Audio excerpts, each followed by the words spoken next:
আমি মোহাম্মদ আজাদ হোসেন, প্রধান শিক্ষক, বাংলাদেশ রেলওয়ে স্টেশন কল্যাণ উচ্চ বিদ্যালয়। তো আমরা বিশেষ করে বিদ্যালয়কে আমাদের ছাত্রছাত্রীদের পড়াশোনার সুষ্ঠু পরিবেশ নিশ্চিত করা এবং তাদের মেধা বিকাশের জন্য পরিবেশ তৈরি করা, সার্বিকভাবে আদর্শ নাগরিক হিসেবে গড়ে তোলার জন্য তাদের জন্য বিভিন্ন পরিকল্পনা গ্রহণ করা আমাদের দায়িত্ব।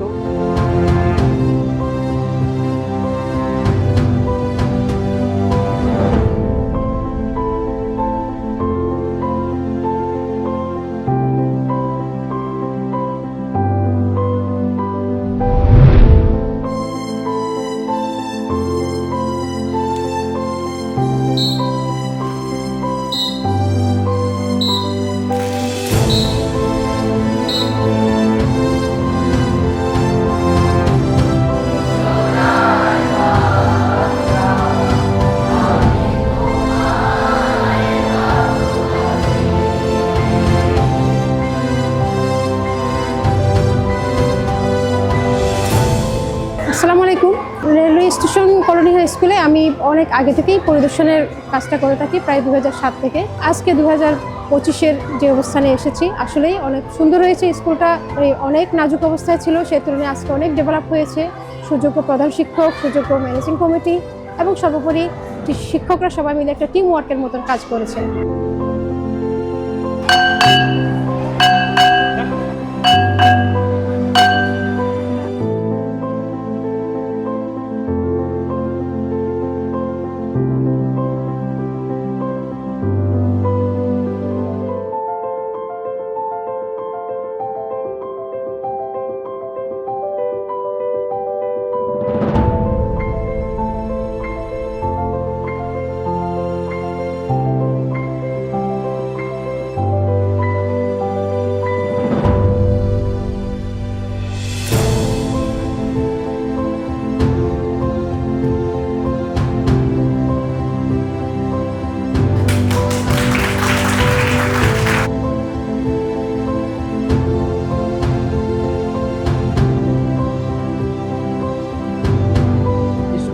চট্টগ্রামের প্রাণকেন্দ্রে অবস্থিত বলেই এটাকে মানে আনার জন্য পড়ালেখার পাশাপাশি নৈতিকতা, আচরণ, এরপরে নিরাপত্তা, মনোরম পরিবেশ, সঠিক পাঠদান এবং বিশেষ করে শিক্ষকদের যে মোটিভেশন, শিক্ষকদের কর্মচাঞ্চল্য ইত্যাদি ফিরিয়ে আনার জন্য আমরা চেষ্টা করে যাচ্ছি এবং যাতে করে আমাদের কোমলমতি বাচ্চাগুলো খুব স্বাচ্ছন্দ্যে পড়ালেখা গ্রহণ করতে পারে এবং বিদ্যালয়কে যাতে তারা ভালোবাসে এবং যাতে করে অনুপস্থিত না থাকে, এই জন্য আমরা চেষ্টা করে যাচ্ছি।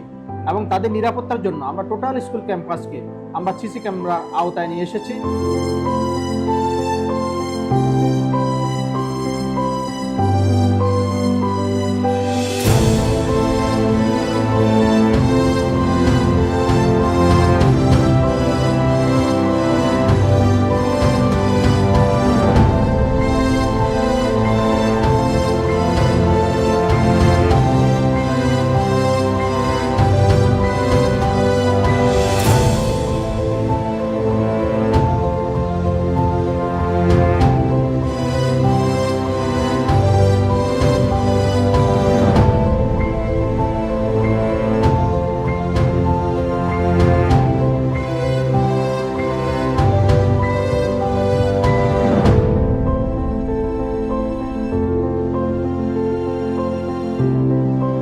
পাশাপাশি যে বিভিন্ন স্বাস্থ্য সচেতনতামূলক প্রোগ্রাম, যে ব্লাড গ্রুপিং এবং বিভিন্ন রুটিন চেক আপ, এটা আমাকে আসলে খুব মুগ্ধ করেছে এবং এখানে বেশ সাড়াও পাচ্ছি, ইনক্লুডিং স্টুডেন্টস, টিচার, গার্ডিয়ানরাও সবাই অনেক সাড়া দিচ্ছেন, ভালো লাগছে। পাশাপাশি আজকে সুন্দর একটা অডিটোরিয়াম দেখলাম, আসলে এটা খুব সুন্দর উদ্যোগ, একটা গোছানো পরিবেশ।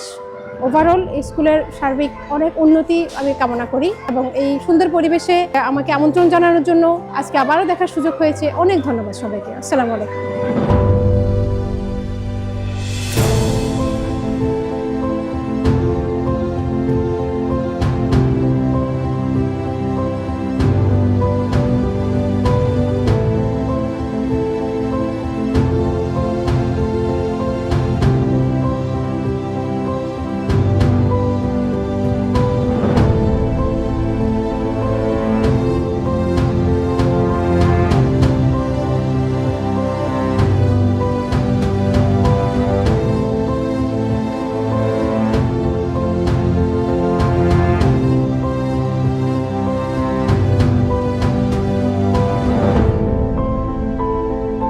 বিষয় আপনাদেরকে জানাচ্ছি, খেলাধুলা আমাদের স্কুল বিভিন্নভাবে জাতীয় পর্যায়ে, বিশেষ করে থানা পর্যায়ে, জেলা পর্যায়ে আমরা বিভিন্ন ফুটবল, ক্রিকেট ইত্যাদি খেলা আমরা খুব সাফল্যের সাথে আমরা সেগুলো সম্পন্ন করতে পেরেছি এবং আমরা খেলার জগতে আমাদের ছেলেপেলেরা যথেষ্ট ভূমিকা রাখছে এবং আপনাদের সহযোগিতা এবং সাফল্য কামনা করে আমি কিছু কথা এখানে শেষ করছি। আসসালামু আলাইকুম ওয়া রাহমাতুল্লাহ।